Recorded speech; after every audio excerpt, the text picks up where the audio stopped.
Good morning children. आज हम आपको क्लास 10th में राम वृक्ष बेनीपुरी द्वारा रचित रेखा चित्र बाल गोविंद भगत के बारे में बताने जा रहे हैं। सबसे पहले हम लेखक का परिचय देखते हैं। राम वृक्ष बेनीपुरी जी का जन्म सन 1899 ईस्वी में बिहार के मुजफ्फरपुर जिले के बेनीपुर गांव में हुआ था।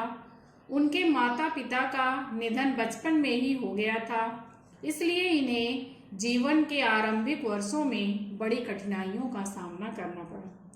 10वीं तक शिक्षा प्राप्त करने के बाद सन 1920 में राष्ट्रीय आंदोलन में कूद पड़े। 15 वर्ष की आयु में उनकी प्रमुख पत्र पत्रिकाएं भी प्रकाशित होने लगी थी। स्वतंत्रता आंदोलन में भाग लेने के कारण उन्हें अनेक बार जेल यातनाएं भी सहनी पड़ी। रचनाएं: उपन्यास पतितों के देश में, कहानी चिता के फूल, संस्मरण जंजीरें और दीवारें, रेखा चित्र माटी की मूर्तें, यात्रा वृतांत पैरों में पंख बांधकर और उनका सर्वश्रेष्ठ नाटक आम्रपाली।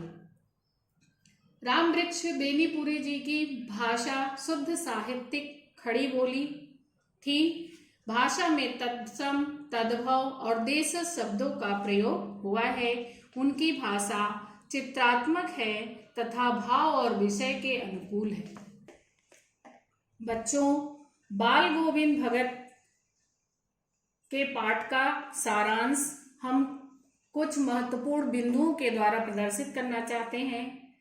राम वृक्ष बेनीपुरी ने इस रेखा चित्र के द्वारा एक ऐसे विलक्षण चरित्र का उद्घाटन किया है जो मानवता, लोक संस्कृति और सामूहिक चेतना का प्रतीक है।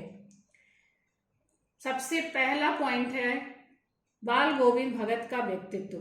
बाल गोविंद भगत मझोले कद के मतलब मध्य कद के थे, ना तो बहुत बड़े थे ना बहुत छोटे थे। गोरे चिट्टे व्यक्ति थे। उनकी आयु लगभग 60 वर्ष थी। उनके बाल पक गए थे और वह बाल उनके मुख के चारों तरफ लटकते हुए नजर आते थे। वह अपने कमर में लंगोटी बांधते थे और सिर पर कनफटी टोपी लगाते थे। जाड़े के शरीर पर सिर्फ एक कंबल धारण करते थे। उनके माथे पर तिलक लगा रहता था और गले में तुलसी की माला थी। जो तिलक लगाते थे उसे रामानंदी चंदन कहते थे। गृहस्थ जीवन: बाल गोविंद भगत साधु थे। वे कबीर को अपना साहब मानते थे, उन्हीं के गीत गाते थे और उन्हीं के आदेशों और निर्देशों का पालन करते थे। हमेशा सत्य बोलते थे, अस्पष्टवादी थे। वह किसी से किसी भी प्रकार का कोई बैर मूल नहीं लेते थे। खेती करते थे और जो कुछ खेत में उत्पन्न होता था उसे अपने सिर पर लाद करके कबीर पंथियों के यहाँ ले जाते थे और वहां से जो कुछ भी मिलता था उसे प्रसाद के रूप में ग्रहण करते थे और उसी से अपना जीवन यापन करते थे। बाल गोविंद भगत का गान और संगीत: लेखक बताता है कि भगत बहुत ही मधुर गीत गाया करते थे। आषाढ़ की मास में जब रिमझिम वर्षा होती थी, सारा गांव धान रोपने के लिए खेतों में काम करता था। उस समय बाल गोविंद भगत के मधुर संगीत जो थे वह लोगों के कर्ण स्वर पर जैसे ही पड़ते थे वह उनके कार्य करने की गति को और तीव्र कर देते थे। भादों की अंधेरी आधी रात में जब सारा संसार निस्तब्धता में सो जाता था तो बाल गोविंद भगत का मधुर संगीत सबको चौंका देता था। बाल गोविंद भगत का जो संगीत था वह कार्तिक मास से लेकर फागुन मास तक प्रभाती जो प्रातः काल गीत गाए जाते हैं उसके रूप में प्रचलित था। वह 2 मील दूर नदी में स्नान करने जाते थे और लौट करके घर पर खंजरी बजाते हुए गाना गाने लगते थे। माघ की कड़कड़ाहट ठंड में भी वह संगीत में इस तरह मग्न हो जाते थे कि उनके माथे से पसीना टपकने लगता था।